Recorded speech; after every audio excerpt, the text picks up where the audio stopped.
Labdien! Šodien es pastāstīšu par zīmēšanas jauno uzdevumu. Jums ir jāpaņem A4 formāta zīmēšanas papīrs, der arī rasēšanas papīrs. Tas ir stingrs, tas ir labi. Pārlūkot uz pusēm jūs iegūsiet A5 formātiņu. Pārgriezt var ar šķērēm vai nazīti papīru, kā jums ērtāk un kas ir pieejams. Tālāk tā loksnīte būs jāizkrāso vai nu ar vaska krītiņiem vai pasteļa eļļas krītiņiem. Ja? Jāņem ir kāds gaišais tonītis apakšējais. Tas būs tā kā apakšējais slānītis. Drīkst miksēt krāsiņas, jā, jauga dažādas, bet drīkst izvēlēties arī vienu toni. Ko mēs ar to darīsim tālāk? Būs tā, kad jums vajadzēs uzklāt to virsū tumšo un būs jākasa nost tas virsējais slānīts. Un tāpēc ir svarīgi, lai tas, ko jūs apakšā izkrāsojat, būtu kārtīgi izkrāsots un lai viņš būtu gaišāks. Un ar kārtīgi izkrāsošanu es saprotu to, ka pēc iespējas mazāk ir baltie laukumiņi papīra redzami. Ja? Tā kā šeit pa vidu izkrāsots, tas nederēs, tas būs pārāk blāvs un krāsa pieķersies papīram un jūs neko nevarēsiet nokasīt. Tāpēc krāsojiet kārtīgi, bet pirms jūs sākat krāsot, jums būtu ieteicams apakšā paklāt avīzi, jo krītiņi arī krāso galda virsmu. Ja? Lai tā šmuca būtu mazāka, tad sagatavojiet arī pamatnīti, ja? Pēc redzes mērējumiem. Un šādi izskatās normāli izkrāsots papīrs, uz kura jau var ar gošu krāsiņām klāt virsū tonīti. Es klāju tumši zaļu, bet izskatās kā melns, vai ne? Es gribēju panākt to kontrastu sarkans ar tumši zaļo. Jums kontrasts var būt arī starp gaišo un tumšo, tīri izmantojot, jā, piemēram, gaiši zilais un uzklāt virsū arī tumši zilo var violētīgi tumšo vai kaut ko tādu, ja? Bet visējam slānim obligāti ir jābūt tumšā krāsā, lai būtu tas kontrasts. Jūs varat arī kontrastu panākt, izmantojot pret krāsas, ja? Tāpat kā gleznošanā, kad pret zeltaino ir violētais un pret oranžo ir zilais tons. Bet, protams, ka tas zilais gan violētais, viņam jābūt tumšam. Tātad jaucat ar piejaucot klāt melno krāsiņu, ja? Tā, kad tas ir izdarīts, nokrāsots, jums ir ļoti labi tas papīrs jānožāvē, jā, lai nekur nespīdētu krāsa nenožūs. Un tai krāsai jābūt diezgan biezai, viņa nevar būt plāna, viņa tā diezgan traknā kārtiņā, mazliet izmantojot ūdeni, nokrāsojot to papīru. Tā, kad ir nožuvis, jums ir jāatrod kāds putniņš ziemā. Jums nav jāzīmē šis tēma ir putni ziemā, atrodat vai nu fotogrāfiju, vai nu jau kādu citu mākslinieku gleznotu vai zīmētu darbu un noliekat viņu kaut kur līdzās, lai jūs pēc tam ar zīmulīti parasto iesākumā varētu ieskicēt, kur jūsu tas putniņš atradīsies. Man te ir ieskicēts, bet diemžēl fotogrāfijā grūti redzēt, bet dzīvē viņš diezgan labi bija redzams. Ja? Viņu varēja drusku tā pagrozīt un ļoti labi spīdēja tās zīmuļu līnijas. Tā kā nebūs tā, ka jūs nevarēsiet pilnīgi redzēt, ko jums tur jākasa nost. Par to kasīšanu. Iesaku izmantot cirkuļa aso adatiņu. Pavisam vienkārši un elementāri. Ja nav cirkulis, var izmantot varbūt papīra nazīšu sāniņu, galiņu, ja, kasīt nost. Ja.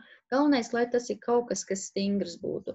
Es pamēģināju pat ar koka irbuli noasināju, bet, diemžēl, irbulītis bija tik plāns un viņš rokā locījās un līdz ar to nevarēja pakasīt. Tā kā es nonācu atpakaļ pie cirkuļa adatiņas, ja? Ar to ļoti labi var nokasīt. Tā, kad jūs kasat, jums pa laikam tie gruži ir jānoslaukt, bet ar to slaucīšanu tā prātīgi, redz, kā man sanāca, kad vietām izrāvās tā krāsa tur, kur viņai nevajadzēja izrauties. Te ir tādi pumpiņas redzamas vietām uz darba, ja? Nu, tas man slaukot ir kaut kā norāvies tā krāsiņa nost, tā kā to slaucīšanu tā maigi. Un vēl runājot par manu putniņu, ja? Putniņam ir gaiša krūtiņa. Teorētiski es varēju visu šo te nokasīt baltu. Pareizāk sakot, man būtu sārts, ja? Nokasīt nost. bet es izvēlējos, ka es tomēr negribu visu kasīt. Es tā tīru uz izjūtu, kur man likās, ka vajag gaišāku, es pakasīju vairāk, nu, piemēram, gaisma spīd no augšas, tad es to gaismiņu te uztaisīju biezāku, te uz leju tās līnijas paliek šaurākas, te gaišākas savukārt, kur tā gaismiņa vairāk uzspīd, es tā pakasīju nost. Tāpat var darīt ar tām līnijām, ka priekšējā plānā līnijas ir biezākas, tālākā savukārt šaurākas, ja? Tā jūs panākat to tuvo tālo. Tāpat kā iepriekšējā uzdevumā. Jā, darba tēma ir putni ziemā, un ar šādu te kasīšanas tehniku jūs varat dabūt to visu to apjomu, līniju ritmus, ja. Ja gadās kaut ko izkasīt pa daudz, man, piemēram, sanāca tā, ka es izkasīju to actiņu sākumā pilnīgi sarkanu. Es sapratu, nē, tai acī jābūt tumšai. Es paņēmu to pašu krāsiņu un ar mazo otiņu to actiņu iekrāsoju atpakaļ tumšu. Tā kā jūs to arī tā varat darīt, bet tad pārāk to nevajadzētu aizraukties, lai tomēr jums tas pamatdarbs ir tā kasīšana, nevis piekrāsošana. Ja? Piekrāsošana tas ir tāds galējais variants, ja kaut kas ir pa daudz izkasījies. Ja? Tad vēl runājot, kā var saprast, vai jums darbiņš ir pabeigts, vai viss labi izskatās, vai visas detaļas ir pietiekoši labi redzamas, vai savukārt varbūt kādas detaļas, vai lai viņas ir tālākas un netik uzkrītoši, kā to var saprast. Jūs savu darbiņu visu laiku aizrautīgi zīmējot, turat visu laiku priekšā, un jums tā grūtāk saprast, ir vai nav. Jūs to darbiņu paņemat, paliekat tālāk, paskatāties pa gabalu, nu tāpat kā zīmēšanas nodarbībā, jūs drīkstat darbu palikt pa gabalu un paskatīties, patīk vai nepatīk, tīri uz savu izjūtu, ja? Un ja jums kaut kur liekas, ka kaut kas pazūd vai ir par aktīvu, ja? Tad pazušanas gadījumā jūs pakasat vairāk, ja ir par aktīvu, tad jums kaut kas cits ir vairāk aktīvs jāuztais, tas nozīmē vēl jāpakasa. Vēl variants, kā var saprast, vai darbiņš ir labs, nostājieties pie lielā spoguļa, gan jau jums mājās ir, turat šādi te savu zīmējumu un skatāties spoguļa atspīdumā, ko jūs redzat. Un jums jāsaprot, vai jums tas darbiņš patīk vai nepatīk.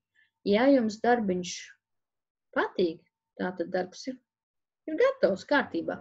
Bet ja kaut kas tomēr nepatīk, tad jūs padomājiet, kas nepatīk un ko jūs varētu izdarīt, lai jums viņš sāktu patikt. Jo tajā brīdī, ka jums liekas, ka viss ir kārtībā un patīk, darbs ir pabeigts, ja? Bet, ja nu akurāt rodas jautājumus, droši man rakstiet e-klasē, atbildēšu, ja? Par šo darbiņu runājot, kā tas formētiņš tāds diezgan pateicīgs, ja jums ir krāsainais kartoniņš lielāks, ja? Jūs varat tādā pat tonītī, kā jums ir putniņš, uzlīmēt lielāku lapu aizmugurē, ierāmēt, un varbūt jums sanāk laba Ziemassvētku dāvana. Tā kā priecīgi. Es ceru, ka noderēja šī pamācība un darbiņš veiksies labi.